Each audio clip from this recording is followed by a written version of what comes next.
have it, the symbolic turning over of the maze. And now, to deliver his response to the people of Cadiz City, may I give you with great honor and pride, the Honorable Salvador G. Escalante Jr.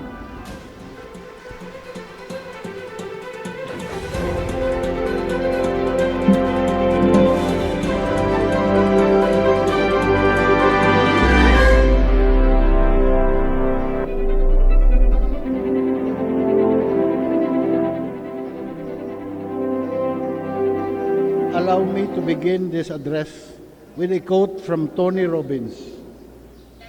Consistency is what transforms the average into excellence. To all our distinguished guests, most especially our Congressman, Alfredo Marañon III, to our Vice Mayor, Dr. Lilia Di Colungon, to both our board members Pal and board members Jongben, former Mayor Patrick Escalante, to all the newly elected members of our Sangguniang Panlunsod, to my family and friends, to my colleagues in the national and local government, headed by our punong barangay Ugol Bilasin, together with our 22 barangay captains and our barangay kagawads. And to all the members of the various sectors of our society, I wish you a pleasant morning. New beginnings have always brought hope. It is a time when opportunity for change emerges. It allows us a reckoning of the things that we did in the past and obtain valuable lessons from it. Every time a new chapter in our lives is opened, we are filled with excitement for all the plans that we want to accomplish, for all the goals that we want to fulfill, and for all the wrongs that we want to right. The temptation to do something spectacular and something new is always there. It calls to us and challenges us to do something dramatic. However, a new mandate in governance is something that must be taken with a higher level of discernment and sobriety. Like most of our newly elected officials of this beloved city, I have been re-elected for a purpose.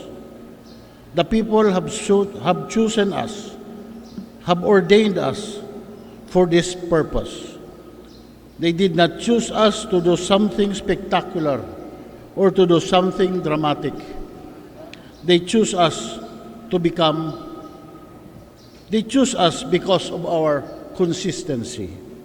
Yes, ladies and gentlemen, consistency is the greatest task that everyone needs to achieve in these uncertain times.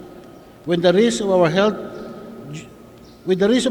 due to COVID-19 pandemic seems endless.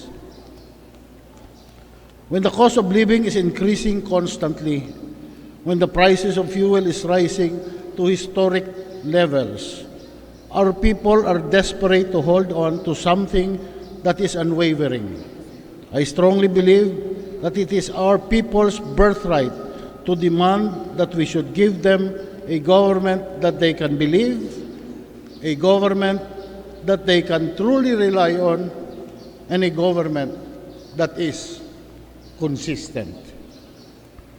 To the members of the Academe, headed by our school's division superintendent, Ma'am Lorline Ortillo, I know that you are one of the sectors greatly affected by COVID-19 pandemic.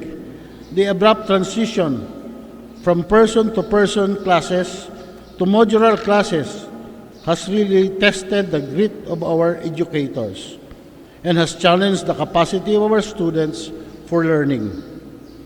With the ceasing restrictions, your character will continue to be tested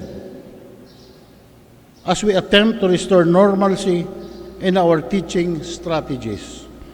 I assure you that the city government will tirelessly support all your programs for the education and formation of our youth.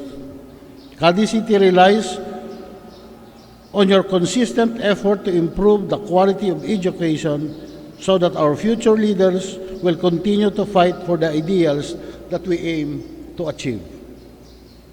To our police force, headed by OIC Chief of Police John Hill Despy, I commend you for a job well done.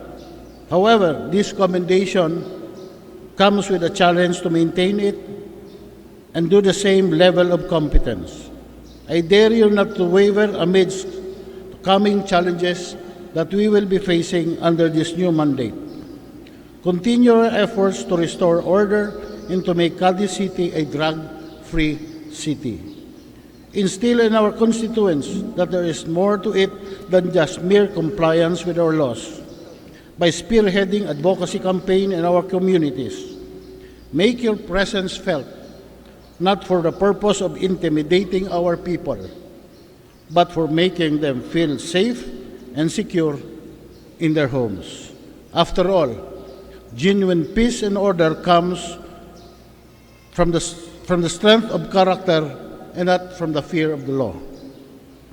To my co-workers in government, most especially our department heads, headed by our city administrator, Michael Angelo Bolomeo, I challenge you to constantly improve the quality of your services. With the numerous awards and recognitions that Cadiz City has received in the past, I know that we are on the right track. Continue to think of ways to streamline our processes and simplify our procedures. Be creative, be innovative, but be consistent.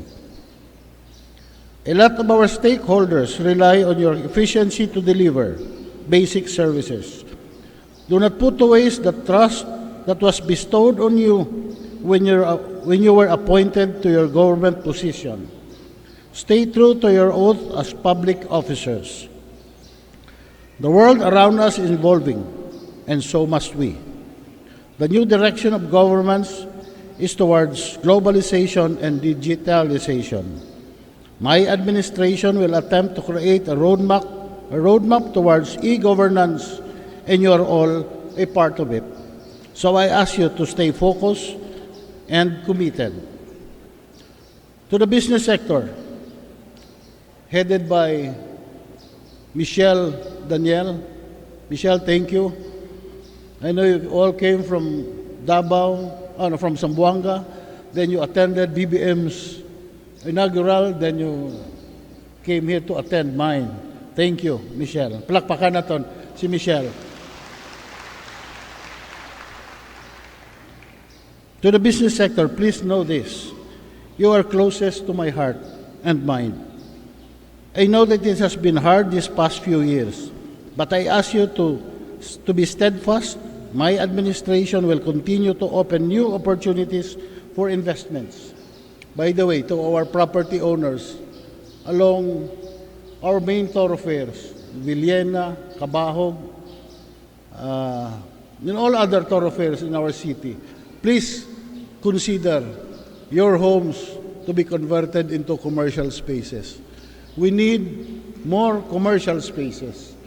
Our city is improving, yet our commercial spaces is not in line with the improvement of our city. That's why I urge you to reconsider those opportunities that we are facing right now. We're turning off investors because we lack commercial spaces. So this is an opportunity that you can hold on, that you can work on, and at the same time, your government will always be there to support your endeavors. Before we open up our reclamation area, then commercial spaces will be very, very much available. So therefore, this early, you better open up your spaces to ride on this, on these demands. We will create more incentive packages for those who will work with us, particularly the MSMEs and the transportation sector. I know that you have suffered the most during this pandemic, and now with the rising cost to do business, things are getting worse. I invite you to work with us to deliver competitive products in the market. Allow me the opportunity to institutionalize common use facilities to lessen your costs. Give me the chance to extend government grants to those who are willing to adopt environment-friendly, energy-saving, efficient modes of public transportation. We might be dubbed as the solar capital of Asia. So let's ride on this. Let's work on an extra mile. With that 134.5 megawatts of pure solar energy, let's walk an extra mile. Let's invest on e-tricycles, electronic tricycles plying our streets. With this in mind, I am committed to ask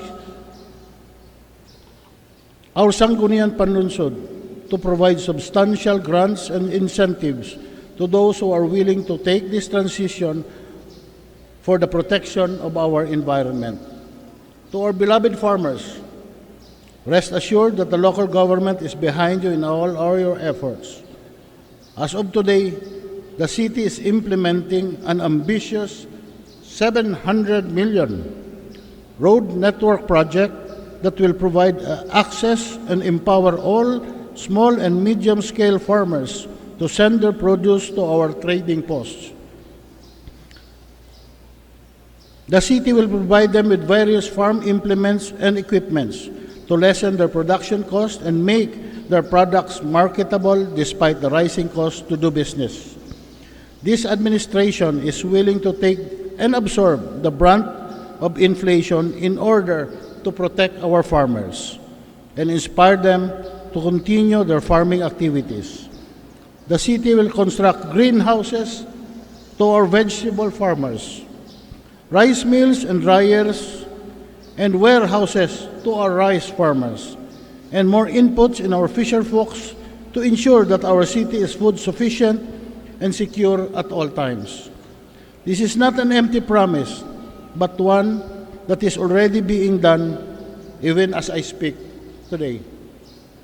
This afternoon, we will be distributing farm implements to all our registered 53 farmer association and cooperatives. So I invite you, after lunch, we'll do it at the side of our city hall, together with our friends from the Department of Agricultural regional offices. I wish to congratulate all the taxpayers who were recognized today for their contribution to the government.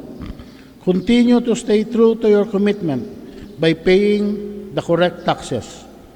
Be proactive, and let us continue as partners in building a strong economic climate that is based on fair play, honesty, and sound business practices.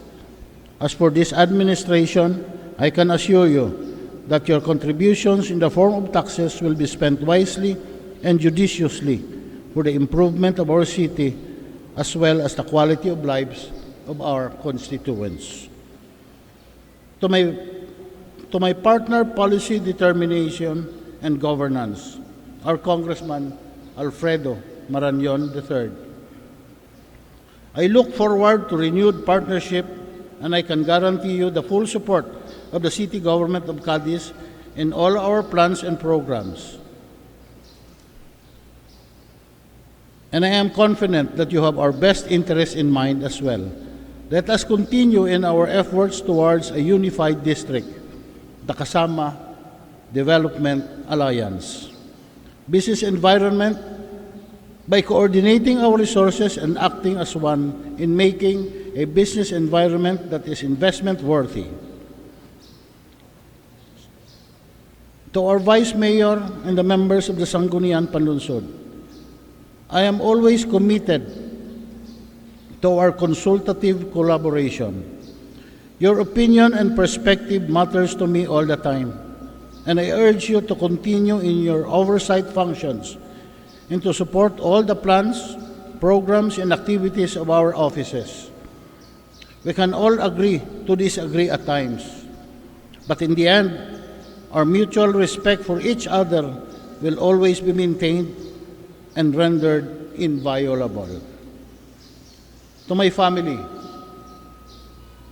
to my mother, to my siblings, Mayor Patrick, Dr. John, Koy, and to my in-laws. You have endured with me through the 28 years of public service. Thank you for your patience and support. I am called upon to take this yoke of governing our city again. And though I want to carry this alone, I know that you are always with me. Together with my wife, my daughter Anna, my sons Jay and Ding Dong, thank you very much for being there for me and for carrying this yoke with me. I am forever grateful for your love and support. Finally, to my fellow Cadisnons, thank you for believing in me. Yes, 54,000 plus votes speaks it all.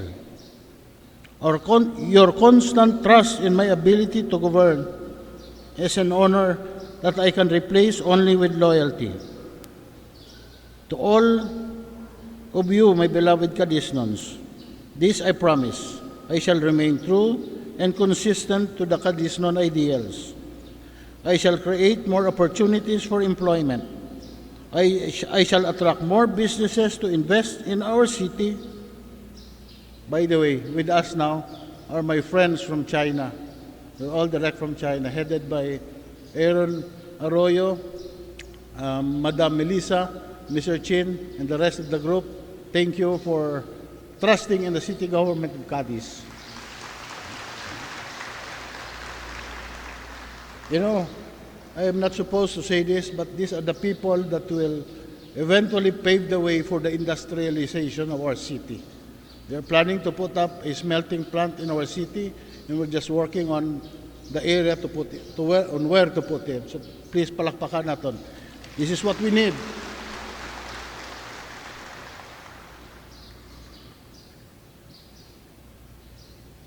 I shall attract more business investments in our city. I shall champion the protection of our environment. I shall promote food security and sufficiency. And I shall open more avenues for public and private sector collaboration during my tenure. And I shall promote efficiency in government service. I shall do this with a steady hand. I may cause inconvenience and sometimes damage to some, but I shall do this truthfully, faithfully, and with utmost loyalty to our city. As we celebrate the 55th Charter Anniversary of our beloved city, I wish to be guided by our truism, Bilis Cadiz, Ugyon Cadisnon. This truism is both an invitation and a challenge. Let us move forward together. It doesn't matter if we are taking baby steps or giant leaps, as long as we are progressing consistently. As we take this journey together, for I always believe and continue to believe that the spirit of Cadiz will continue to prevail upon us. Therefore, I ask for your prayers and good intentions so that through our patron, the Señor Santo Niño, yes, as your mayor and all our city officials be given the gift of wisdom, compassion, and fortitude in leading our city towards our aspirations for a better Cadiz and a better life for all Cadistons. Sa aton tanan, mabuhay ang siyudad sang Cadiz, mabuhay ang Cadiznon. Madamo, salamat, mayong aga.